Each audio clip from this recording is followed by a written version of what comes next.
Well, I want to thank you for joining us. For those of you out west, this is late morning. For those of you here on the east side of the country, it is early afternoon. But I want to thank you for joining us. I'm Mark Schumacher. I'm the Executive Vice President of the Home Furnishings Association, joining you from Greensboro, North Carolina. And our guest today is Mitchell Stiles. He's the Vice President of Retail Operations for Badcock Corporation and their number of stores. And he's in Mulberry, Florida, as we speak in his office. And first of all, before I do any house cleaning here, Mitchell, thank you so much for joining us. I appreciate it very much. Oh, absolutely. Thank you for having me. You betcha. I want to let everybody know, by the way, as people are joining this meeting, that we are going to try to take as many questions as we can today. So you'll see there are commands, if you will, on your screen that will show you how you can submit questions. Please do that. Questions that we don't get to today, we will certainly be answering all of those in short order for you as well. Also, this webinar is being recorded. When we are finished, it'll be posted on our special page on our website. It's myhfa.org/COVID-19. You'll find many, many resources there, and one of them are some of these webinars that we have had, and it's open for everybody. They are viewable, they are shareable, and we hope you will take advantage of that. I also want to make one quick disclaimer. Neither Mitchell or I are certified in the areas that we're talking about. We're really giving you context here, so please don't take this as gospel or that kind of advice. This is just one of those things where we want to just make sure that we bring his expertise into the room so that we can really help with questions that you might have. What we're talking about today is something that is called cash burn, or a cash burn ratio, or a cash burn scenario, if you will. Mitchell, in basic terms, give people an idea about what cash burn essentially is and what it monitors, because I know that it's something that's used regularly for startups, capitalization of startups and things like that, but this is a little different aspect we're talking about it today. Yeah, I mean, first, thank you all for joining us, and again, thank you, Mark, for having me on today. Obviously, hearts go out to each and every one of you during this time that's unprecedented, but cash burn is very simple. It's the amount of cash that you need to operate your business, and how long can a business sustain the burn of cash with no revenue coming in. And so I think with the coronavirus, it's important for us to know that this is one of the most fluid situations that we've ever seen. It's certainly one of the most fluid situations I've ever seen, certainly the most disruptive as well. I believe it was Jesus Capot that said it accomplished something that 9/11 and the Great Recession neither could accomplish, and that it has forced the government to shut us down. And so, I can kind of just walk you through what our thought process is here in Mulberry and how we've dealt with this situation. Please and do. I think the best place to do it, Mark, is to start with the unknown. We don't know where this thing is going, and more importantly, we don't know when it'll end. And I think that's the biggest issue in my mind as a business owner. If there was a date in the sand, say it was May 15th or it was, April 15th, May 1st, it doesn't matter, but we could all prepare better for it. We could digest it better. We could budget better. And when you're talking about cash burning, it's very synonymous with budgeting as well, but it's a great unknown right now, and that's got a lot of businesses scrambling. And so, what do we know? Well, we know that the recovery of this is not going to be a V recovery, in my opinion. And again, I'm not an expert, but I do not think that we are going to just bounce back straight up. It's going to be more of a slower recovery as we get through this. We know that the job reports for the past 2 weeks have been horrendous: 3.3 million, 6.6 million, 10 million people, let's call it 9.9, but 10 million people have filed for unemployment in 2 weeks. To put that in perspective, you have all of 2007, 2008, 2009, during the Great Recession, it took that long for 10 million people to file unemployment, and we managed to do it in 2 weeks. I don't want to say that will, we'll never see that again, because in a post-corona world, you just don't know, but that is unprecedented. And so we also know that money being released into the market by the government will not take place for another couple weeks. We know there's multiple state issued stay-at-homes ordinances coupled with local governments issuing them as well. And some states have deemed that furniture is non-essential, while others are saying you can as long as you manage some sort of social distancing. So, what does it mean to all of us? It's a situation that I think each and every one of us on this call are managing hour by hour. And for a smaller retailer, in many ways, you're held hostage by these. You could be held hostage by these ordinances. We happen to be lucky and deemed as essential retail under CISA and the Homeland Security that we sell refrigeration, appliances and electronics. But again, it goes back to your local government and what they're going to allow you to do and not to do. And so as we started, as a smaller retailer, I will say that it's harder for a smaller retailer to see data trends at the same rate of speed in which a larger retailer can do. And by that, I mean, if I'm a smaller retailer and I have a bad day, or if I have a couple of bad days, that could just be a bad day. That could just be a couple of bad days. Whereas the larger you are, the bigger, you can see trends faster, you can react to them easier. And so you see those fluctuations. And, in your business, you have a lot of financial obligations, obviously, and those obligations cannot be met without revenue. And that is something that is undoubtedly strained in this moment. And so it's fair to say people are not buying at the same rate they were, say, 8 weeks ago. Traffic has softened. And so one of the, exercises I would encourage each and every one of you to do, and something that we have done is, and I'll steal the quote of Wayne Gretzky, is, skate where you think the puck is going to be. And so in my mind, you need to be skating to where to a worst case scenario. And so when we first started talking about what would a worst case scenario be going through this, we started talking about a 20% decrease, a 30% decrease in revenue. And as we worked through the problem, it became clear that we weren't asking the right question. The right question that we should be asking, and this was, a couple weeks ago, is what does it look like if there's 100% stoppage in revenue? What's that look like for the organization? Now, we are a top 100 retailer with 377 locations, but our core is just a bunch of small businesses connected to one. 302 of our stores are owned by independent men and women that operate that business. And so we are very attuned to the effects this is having on a small business. And so what's it look like on a micro level? What's it look like on a macro level? And really the size of an organization is irrelevant at this point, because a dollar of revenue is equal. It's relative in my mind. And without it, we die. So if you were told that, you wouldn't have the exercise I would encourage you to do is you're not going to have any revenue for 90 days. So what does that look like?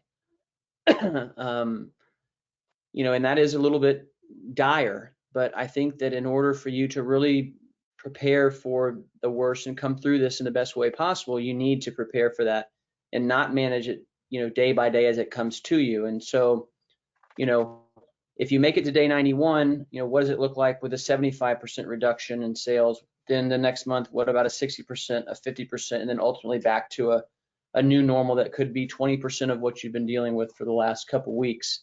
So, how can you navigate through it? There's a lot of different things. There's a lot of different levers that you can pull as a business owner. You have rents, you have advertising, you have payroll, you have vendors. I would encourage you all to proactively go, to your landlord, talk about rent abatement. There's options of not paying them. I think you have good leverage if you're up front with them. But they want you in business just as much as you want to stay in business. Advertising, go dark, go social, cut back where you can. Payroll, get skinny. And for some of you, this will be the hardest call that you have to make. But you got to kind of think about a lifeboat. My cousin has talked to me about this before, that, imagine you're in a lifeboat, you got 10 people in it. And if you don't get rid of one or two, you're all going to go down. And so these are very hard decisions that small businesses are being faced with today. And so by looking at your cash and looking at your run rate, of what you can do without revenue, you're going to be better positioned to weather this once you get on the other side. And, lastly, I would say that, one benefit you have as small business owners is you have the, take advantage of some of these government programs, but you want to try and model out every single day. And, another thing he has said to me before is it's like cigar box money. You're managing you're taking your cash in, you're holding on to your cash, and you're paying what bills you can. And that is something that's very real right now, because cash is absolutely king in a moment like this. And so knowing where you're going to be, preparing for the worst case scenario is the best thing that's going to help you survive this, in my opinion. By the way, I want to remind folks that are joining us, I know a number of you have just jumped on, please certainly send us your questions. You can see on your screen the ability to send in questions. Please do that. We're going to answer as many as we can during this webinar, and then we will answer the rest afterwards. You said something really interesting. So right now, if I've got zero cash coming in at all, the only way that I can really impact the run rate, or this cash burn rate, is on the expense side, correct? I mean, there's no other way around it. So when you talk about negotiating with your creditors, your landlord, whatever it might be, it would seem to me that for the businesses that are just shut down, that side of the ledger is really where they can impact it, correct? I mean, isn't that about the only place they really have left if there's no revenue coming in the front door? Yeah, there's no revenue. The only thing you can do is just, look at it like you're budgeting for your home. I mean, if you had no income coming in, what would you go without? Where would you start first? Would you cut cable? Would you turn the pool heater off? Whatever you may have there, you've just got to start, conserving as much cash as possible. And that's where, one of the biggest expenses that a small business owner has is rent. Even large business. I mean, real estate is a very expensive piece of this puzzle that we're in. And I think that is probably the area in which that you can probably get the most ground on as a small business owner right now. And then you have those other expenses that I mentioned before. You have advertising, payroll, you have product. I would encourage you to ask for terms if you can, with your vendors, because again, they're going to be feeling this pressure too. It is a widespread issue, no question about it. And I've actually had conversations with a number of manufacturers in these past couple of weeks who have been very adamant about the fact of saying, call us, let's work together. I think that's not just because they also need that revenue coming in, but it just makes sense. If this is not a collective solution, it's going to be just exacerbated. Is that fair? Oh yeah, absolutely. I mean, this is I keep using the word unprecedented, but this is something we've never seen before. And I think a lot of businesses that navigate through this, they're going to come out much stronger on the other side of it. They're going to figure their way through it, and it's gonna stand everybody up straight in a lot of ways. It'll put us into a world of no excess. For those small businesses that don't have a web presence, I think that this event is going to accelerate e-commerce.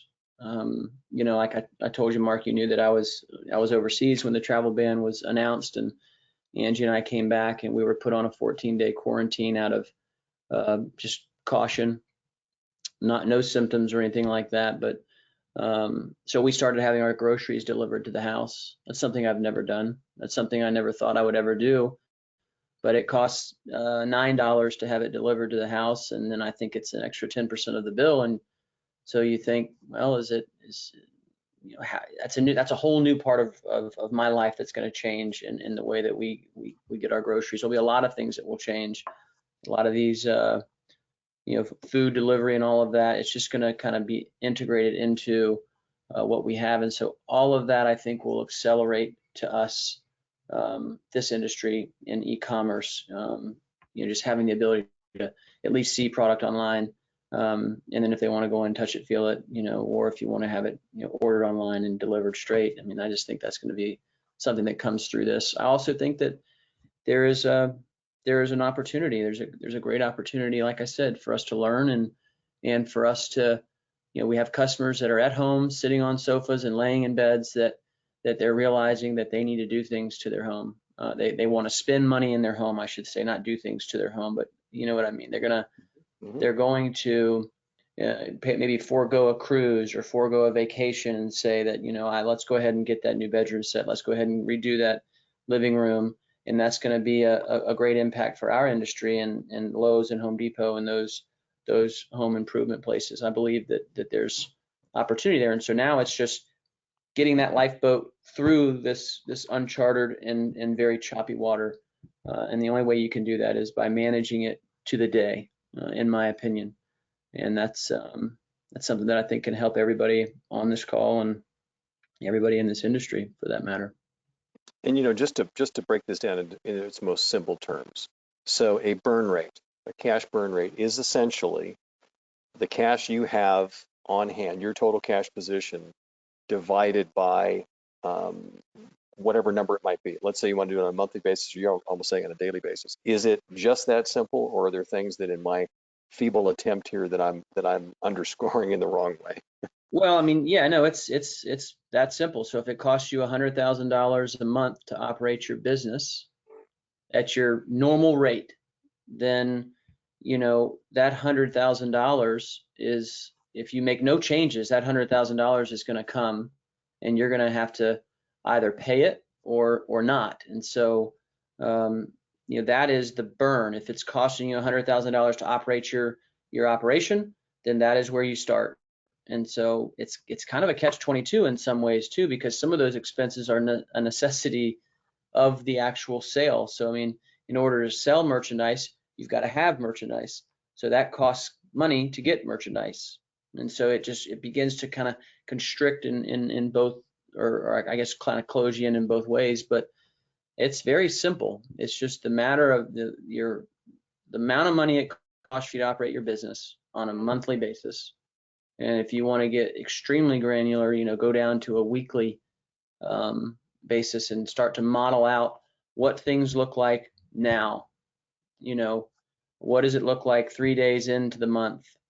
Model it out, and for some, you might be in an area like in Alabama. We have stores that have been shut down from, there was a state order, that was pushed out, and then it's up to the local municipalities. But if you're in one of those and you're a home furnishing, then you're closed.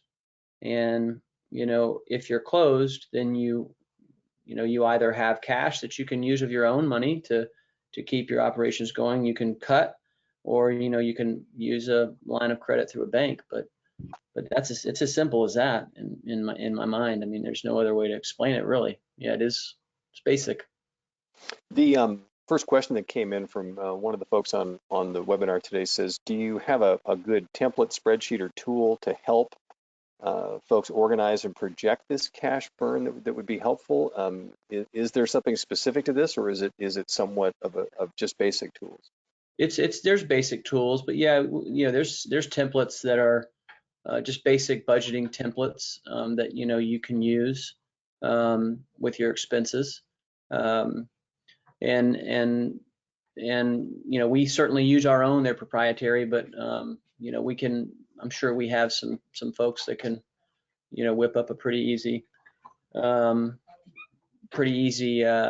spreadsheet. You can also use the old Google machine and find something in there too that would provide you at least a parameter of what you should do. Well, we might just end up sharing something like that. So thank you Yeah. for that. You talked about going granular. You mentioned that this is something that you are aware of on a daily basis. I mean, maybe you don't watch it as closely as you do right now, but is this something that if you had the desire, could you break it down on a daily and really ride this thing, if you will?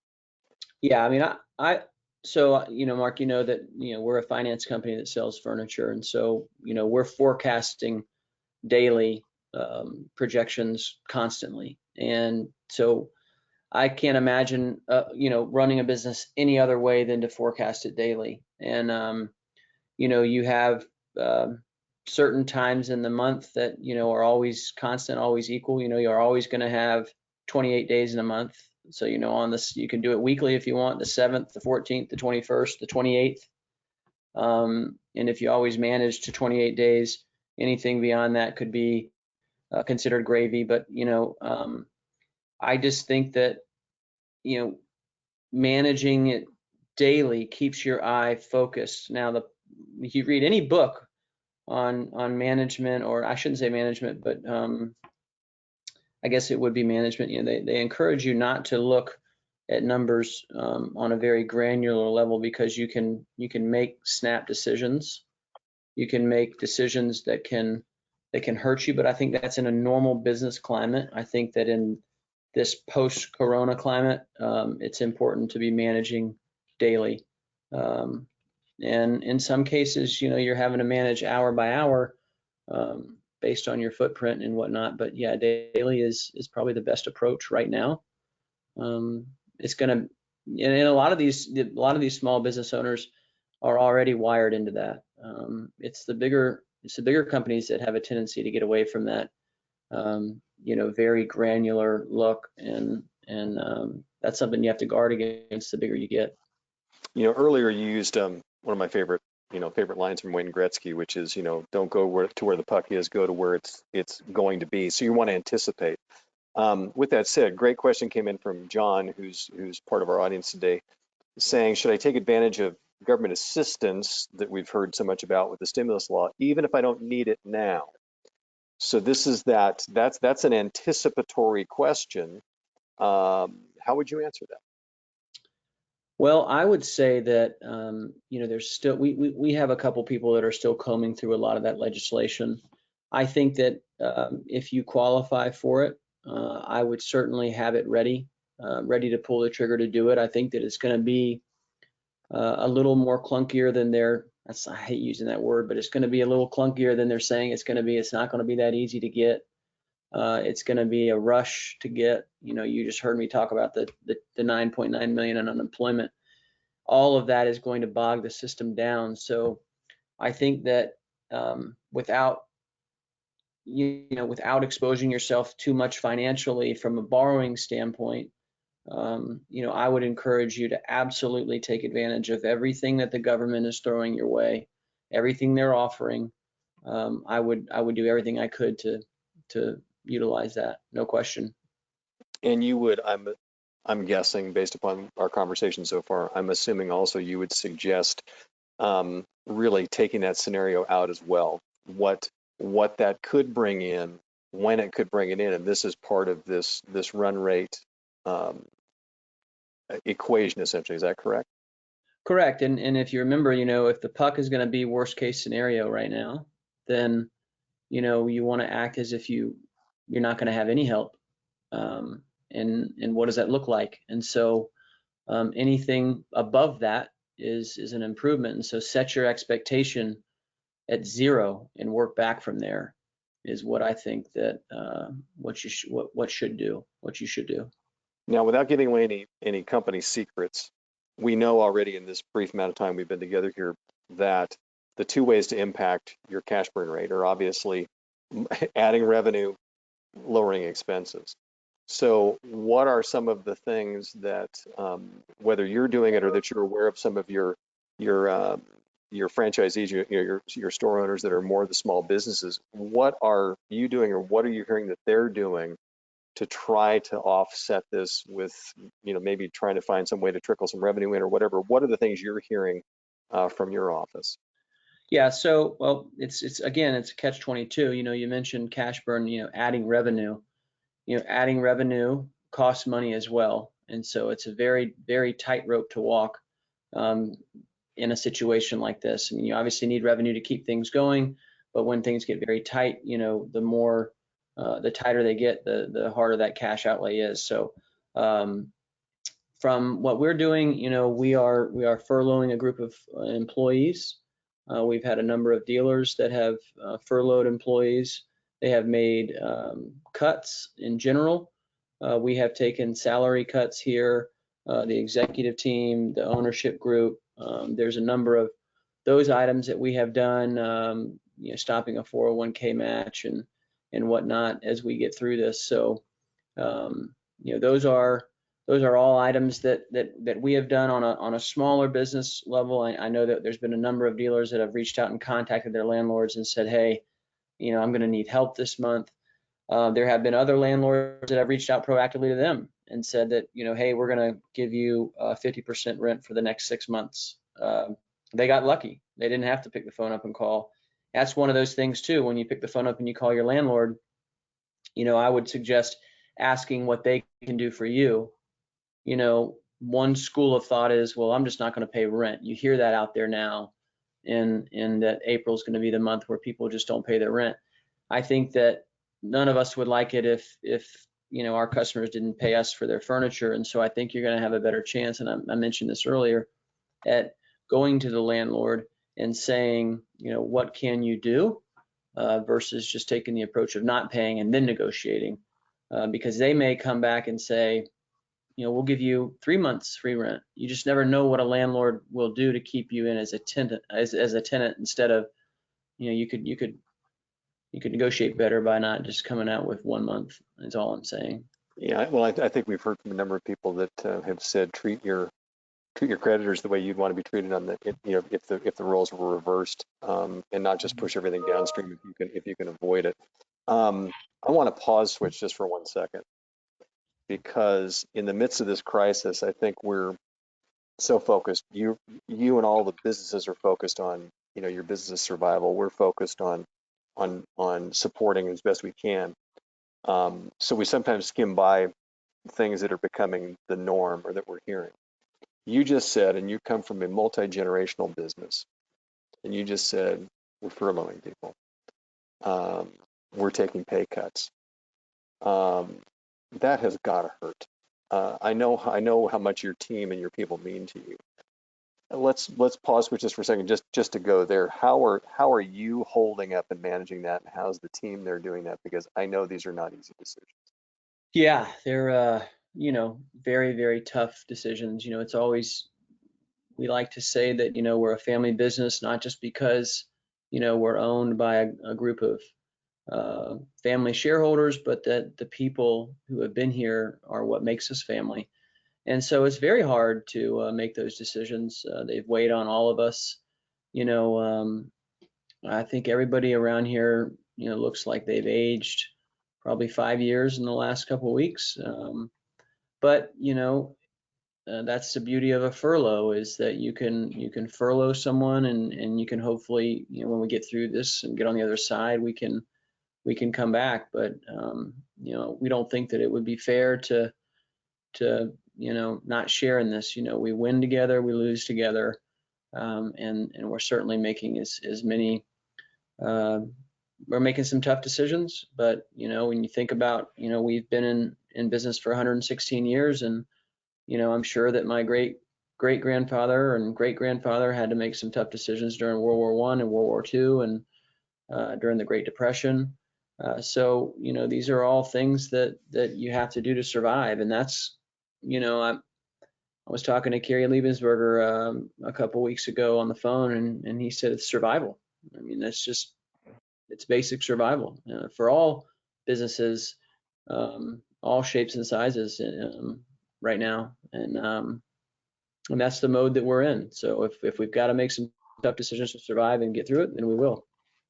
And then those furloughed employees, of course, can now apply for a lot of these additional unemployment benefits and things of that sort. And I know that nobody is contesting those, so that's good to hear. Thank you for. I just wanted to pause switch there for a second, because I don't want us to ever forget the human part of this. Yeah. I know you don't. I know you don't either. But thank you for that. Wanted to share with everybody. This is one of the great things about these webinars and bringing together retailers. Bobby Watson, who's with Hoot Judkins, Bobby, thank you for being on today, said, and this is a great little, this may not be exact for everybody, but he said our disaster loan was approved today. Funding is still 7 to 14 days out. So time from application to funding is 4 to 5 weeks from their experience. So to our point with this conversation today, so if you have an idea with that and you're trying to figure out your run rate, then you can at least start potentially plugging those numbers in as a scenario looking forward, correct? Sure. I mean, absolutely. I'm assuming that he was talking about the Families First Act um, that was done a few weeks ago, but I'm not. I would assume that's what he's referring to. But yeah, we know that that the money is not going to be released out into the public for another 2 weeks. So, and again, it's going to be survival not just for business, but for homes and families as well. And so, I think that it's so fluid, Mark. I mean, it's no masks, masks. Don't wear them, wear them.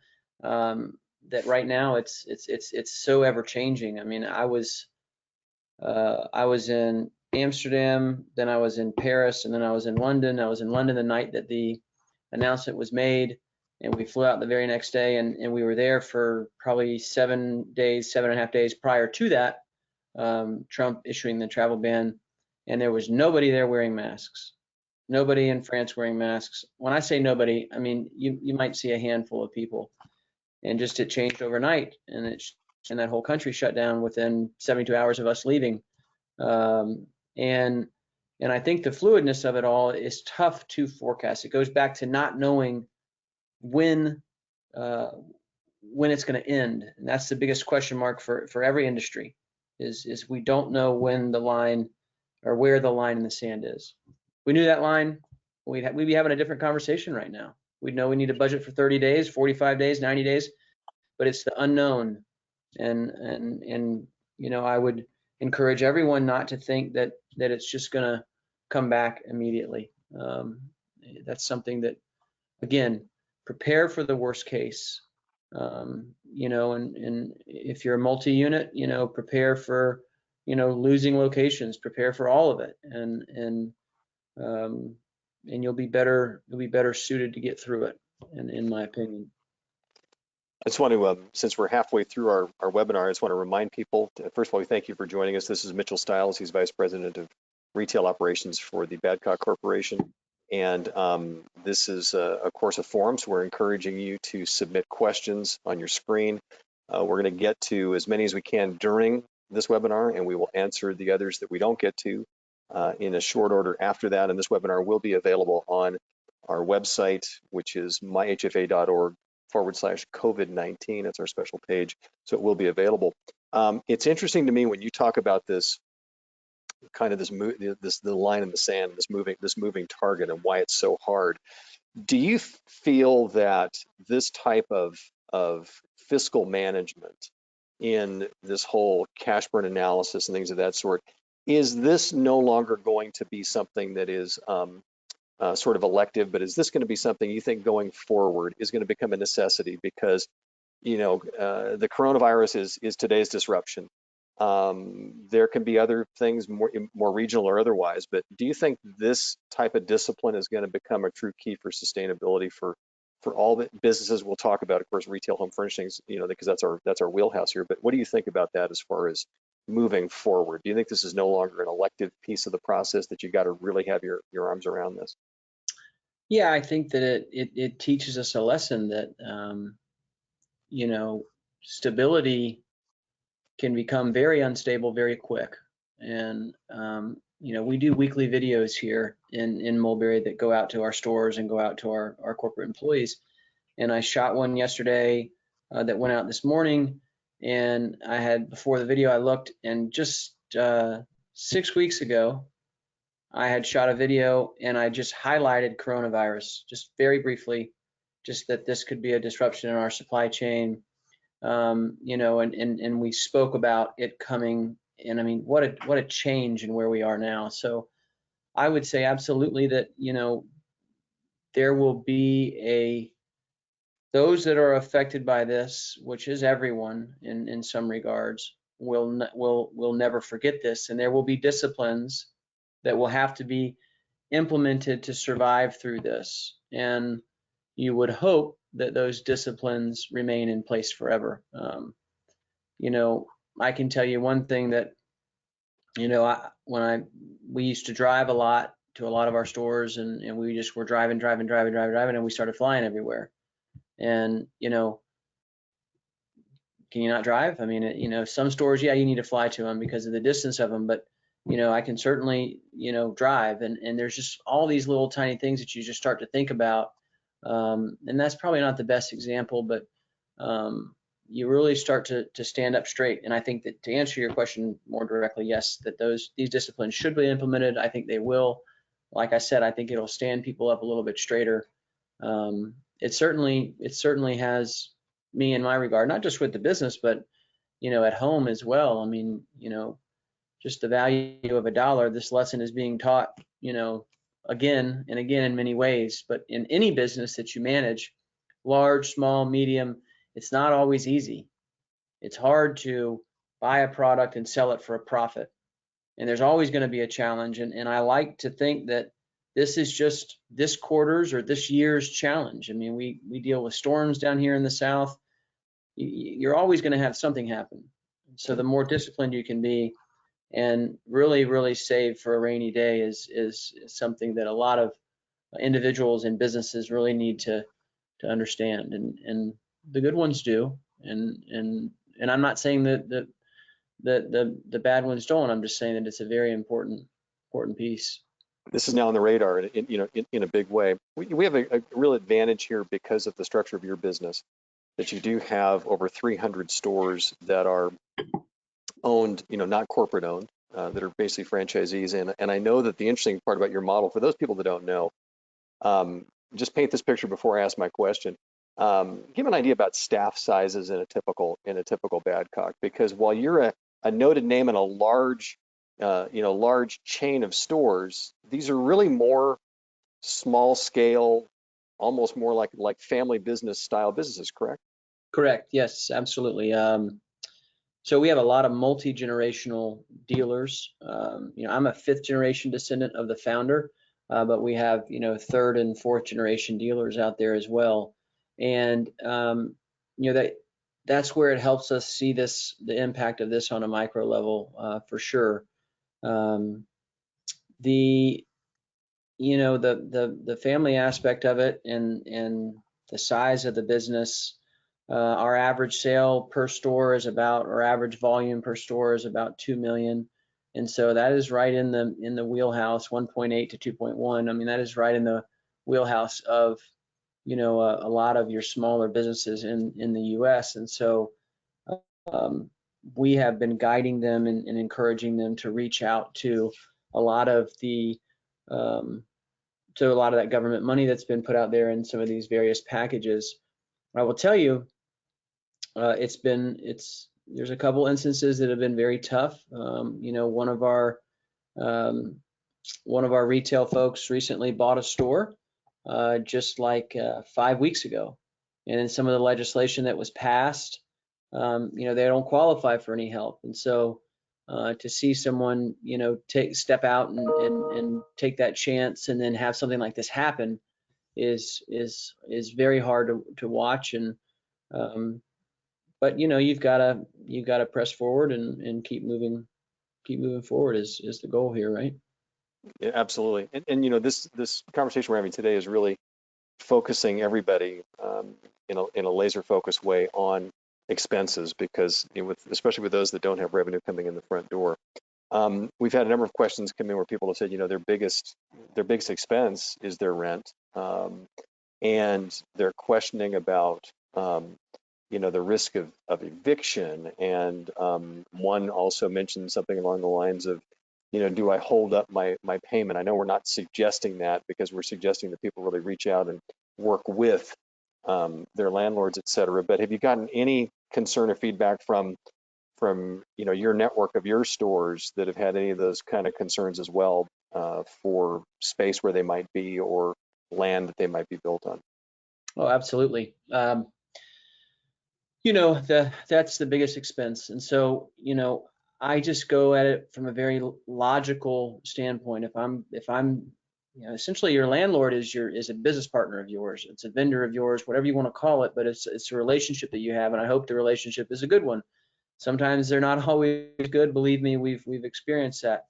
But if I'm a landlord and I have a tenant come to me and say, "Hey, listen, I'm struggling. I would like to know what you could do for me."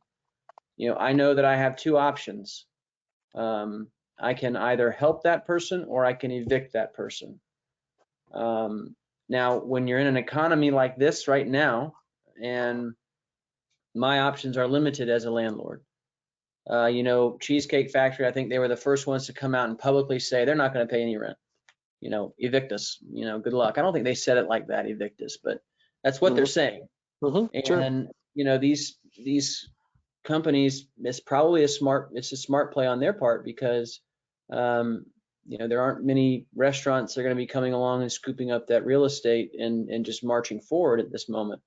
We have always said that, the stores that we own, our standalone stores, are worth more as a Badcock than they are of something else.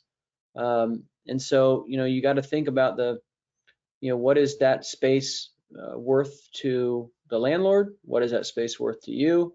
I would be on the phone with them immediately, and I'd be talking with them today, the second I got off this call, if I hadn't been already, because it is your biggest expense.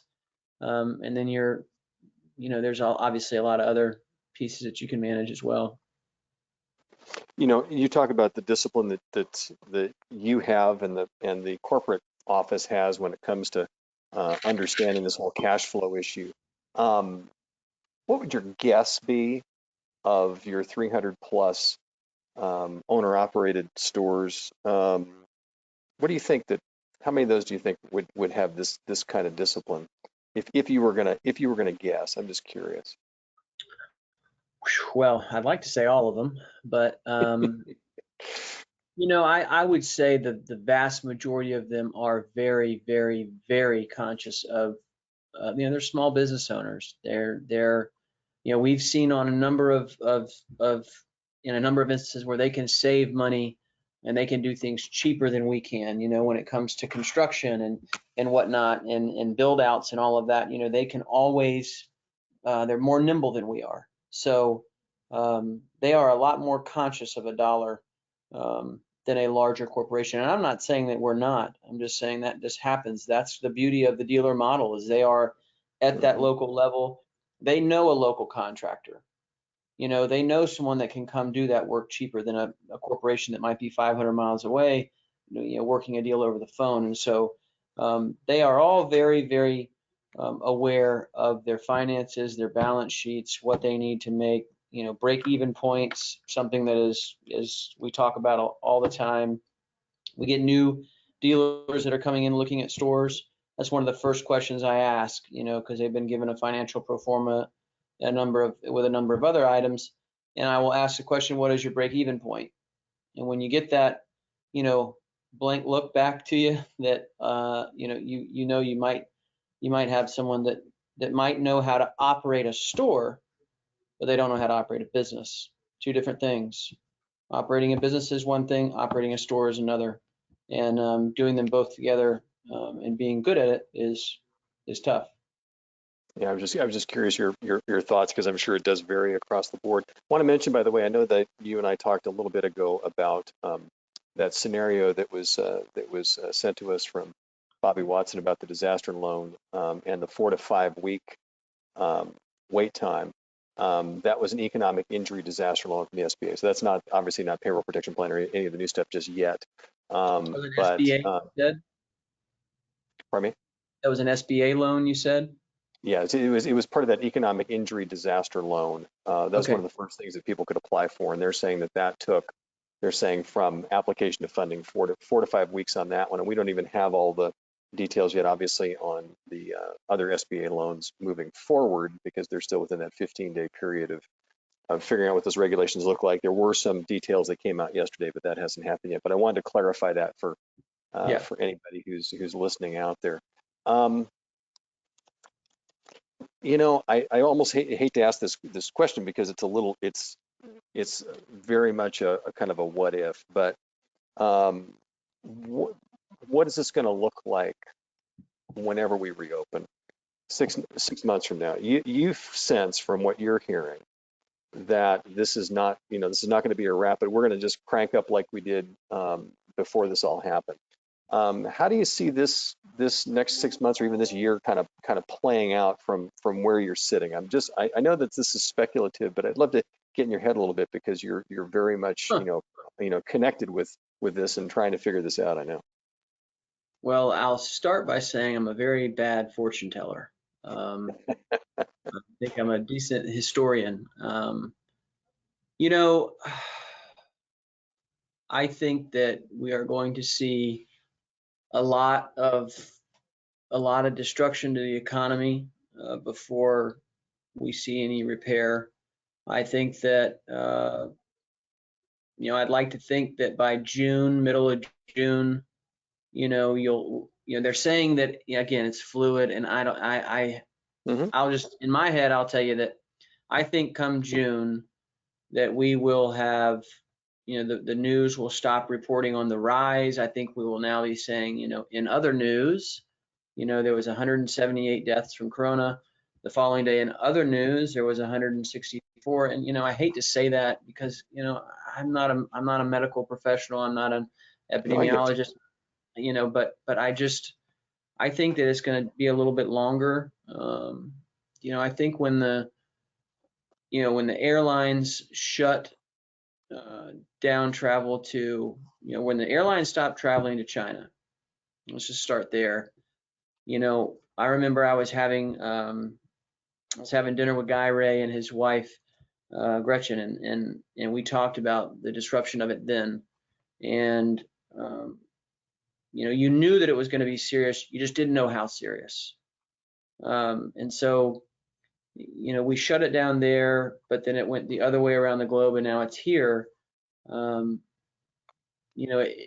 I think it's going to have a longer tail than we think, and I think that 6 months from now there'll be a number of people that didn't make it in a number of industries. Think about all the bars, think about all the restaurants, think about anyone that is a client of or a vendor of Disney right now. Mm-hmm. How's your business looking right now? And so I think that I'm an eternal. I'm sounding negative, but I'm a very optimistic person. But I think it's going to be it's going to look ugly in 6 months. I think that there's going to be some people that aren't left standing. Okay, And so we now backfill this with our conversation today. So how do you get from here to there, involving things like understanding your cash position and expenses, things like that? Kind of scenario this for us. What would you, in a general way, for all home furnishing and retail businesses, what does that look like? How do you manage this week, next week? What are we talking about? Draw that picture for us. you got to manage day to day. You've got to understand that you've got to understand that the entire business hinges on your management of that day. That's something, we talk about a founder's mindset around here a lot. And, we talk about the story of my great-great-grandfather coming over and starting the business. And I get a little preachy about this, and I find myself saying it a lot, but he came over when he was in his early 20s. He was spent 2 weeks. He boarded the Egypt in England, sailed to New York Harbor, got there. It was a mess. He didn't like the city. He boarded the Seminole, came down to Tallahassee, came to Mulberry because it was a booming town. For those of you that don't know, we have 3 working stoplights now. But it was a booming town at that time in phosphate. And so he worked for a general merchant for probably 7, 8 years. And then he met his wife, got married, and then her mother died, and they sold her farm for $800 in Alabama, and he opened up his store with $800. And so I always say, how do you think he treated that first customer that came in that door on that first day? If he didn't make that sale, if he didn't, our slogan has always been Badcock will treat you right, and we try to live by that. But we're not perfect people by any means. But how do you think he approached his business on day one? And that's, you hear Jeff Bezos talk about it. I've heard Todd Wanick talk about it.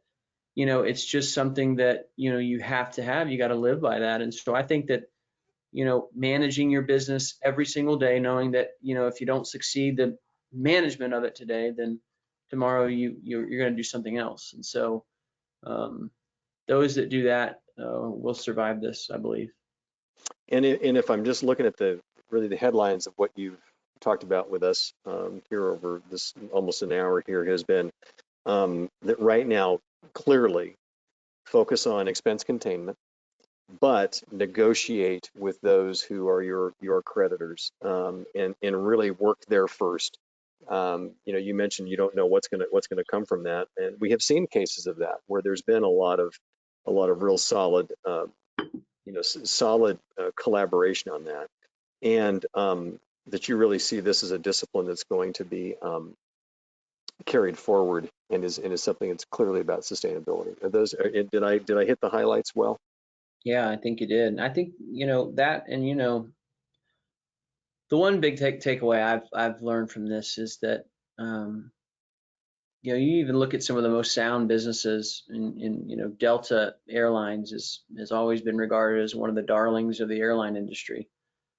And, I read an article recently that they were, they were having to make $2 billion in cuts, and they were, running out of cash. And so, the government's going to help out these big industries and small businesses, and it's just very, very eye-opening to see the disruption that this has caused.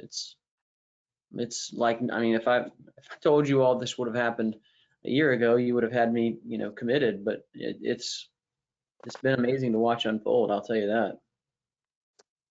Well, listen, I think the thing, and I'm going to just guess here that I'm speaking for everybody that's been on this webinar today, but not only did you give some great insights into how you use this whole concept of cash burn, but I think we've really this has been also very personal from a business standpoint, and this is a personal crisis for everybody